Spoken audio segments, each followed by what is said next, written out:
Nagbigay ng dagdag na 10 milyong piso na pondo ang ayudang medikal mula sa Bangsamoro Government para sa Dato Blati Sidswat District Hospital. Ang kwentong ambag mula kay Jen Garcia. Sa pangunguna ni Ayudang Medikal mula sa Bangsamoro Government Deputy Program Manager Saharan Jurjani Silongan, pormal na ipinagkaloob ang 10 million pesos na pondo sa Dato Blati Sidswat District Hospital.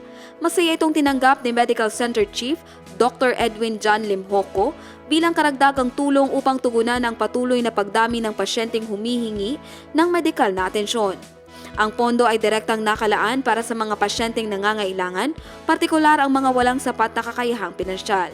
Simula nang maging partner hospital ang DBSDH noong 2019, umabot na sa 5,074 na kababaihan, 2,533 na kalalakihan, at 3,777 na batang edad 15 pababa ang nakinabang sa tulong na ambag. Tinatayang nasa 10,997 na pasyente na ang nakauwi na zero balance bill o walang binayaran sa ospital. Sa tuloy-tuloy na pagtutulungan ng ambag program at mga partner hospital, mas napapalawak ang mga serbisyong nakatuon sa kapakanan ng mamamayan. Ang ambag ay isa sa mga flagship program ng Office of the Chief Minister. Jen Garcia, iMinds, Philippines.